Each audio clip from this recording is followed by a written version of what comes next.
Okay, here's a few facts for you. And any of you that want this PowerPoint, if you contact my office, we'll get you a copy of it. Facts. I think you'd agree with this. The marketplace will not allow mistakes.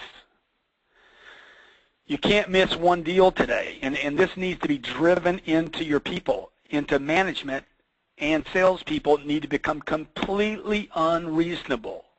This is not back to basics. Now, I know some of you say that, and I agree with you to some degree, but the truth is getting back to basics will not get you to a point of unreasonable. I want you to be so unreasonable that every deal is treated like our life depends on this deal. You know, if the doctor said you had cancer and you had to close this deal, would you, in order to get rid of the cancer? You'd probably approach it a little differently. See, a year and a half or 2 years ago, when things were bloomy and the world was great and we were in this Goldilocks economy and money was free and anybody could get approved and traffic was everywhere, and the biggest problem you had was your competition giving a car away. Look, all those things you'd love to have back today. Competition is not your problem today. Opportunities are your problem. So, you know, if your people aren't ready every moment, then, and you're approaching situations like, well, I can afford to miss a deal, or so what if we miss a deal? Like in my office, you know, I go into every possible opportunity as a leader there saying, hey, we can't afford to miss one deal. I refuse to miss one deal. I want multiple people taking turns on these deals to find out why we missed that deal.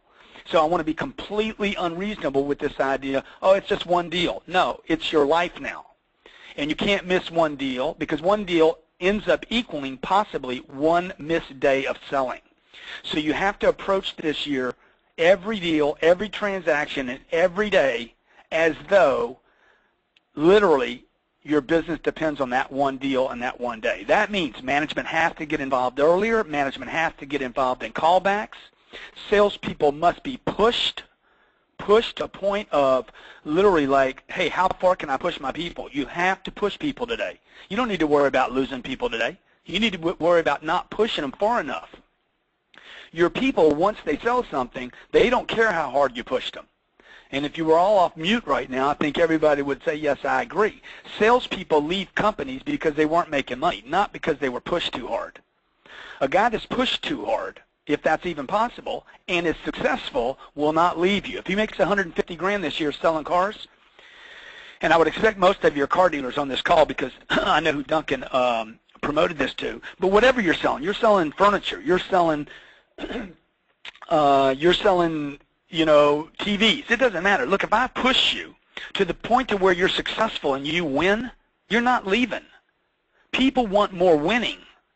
And if I got to push people to do that, they will actually be happier when they go home at night and the kids say, did you sell something today? Daddy can say, yeah, I did. I sold 2. He's not going to say, yeah, and they pushed me too hard. He's going to say they pushed me too hard when they didn't sell. Okay? So this year, be unreasonable.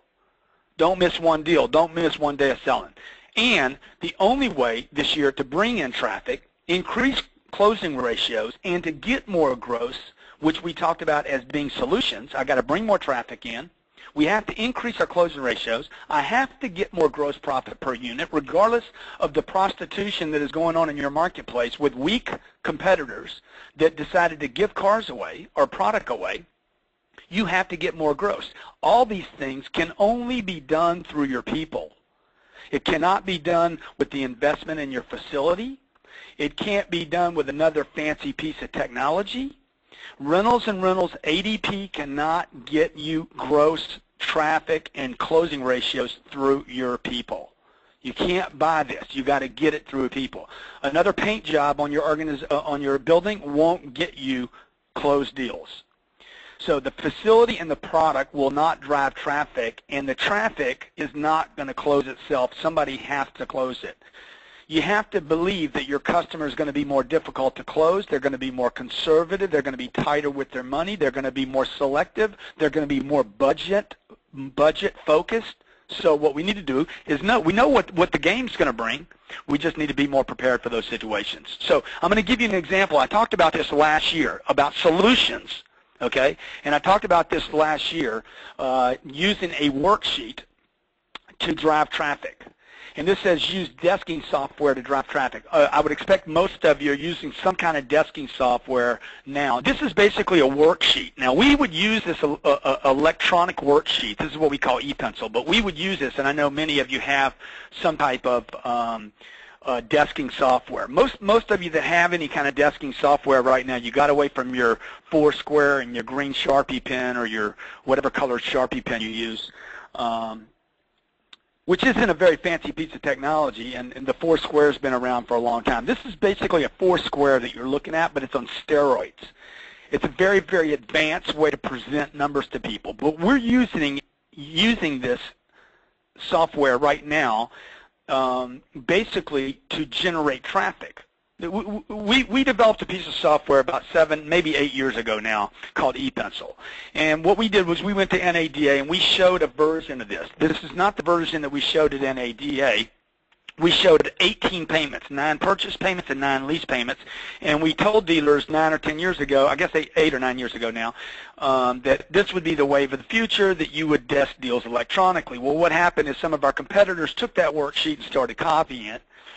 The guy that's asking for the increase in size might be one of my competitors right now saying, hey, let me see if I can knock this one off too. That's all right. Go ahead and knock it off. We'll just out-create the situation and create new ways to solve problems.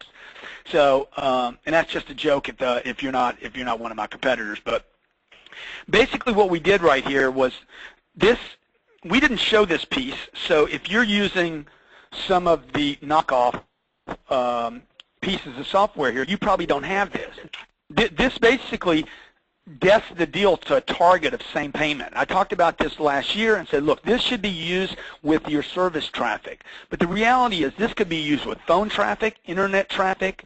It could be used by basically scrubbing your database for people that have cars that are 2 to 3 years old, and you would enter into the computer a desired vehicle, in this case a 2009 Nissan Sentra, take the present vehicle they have, determine their existing payment, and present a worksheet, and either have the salesperson deliver it to the office, call the guy on the phone that dropped his car off for service this morning, and show him what the down payment would be to purchase and or lease that vehicle.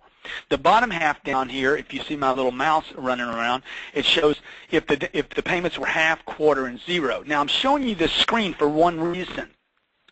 Desking software is to be used as a solution. It was not designed to be used as, you know, an end-all. Like, okay, because I have a piece of desking software now, it's going to solve all problems. No, you need to use it to solve problems. Most of you are using your desking software today to desk deals. But if that's all your software does, you could have stayed with a green Sharpie pen. You want to use this to solve problems. Okay, so we would use this basically to identify somebody's desired payment. Let's say service traffic. Some of you are getting 6 and 7 times more service traffic than showroom traffic, and we would present that to that client. Salespeople would also know in this case that this is what we're going to show the customer.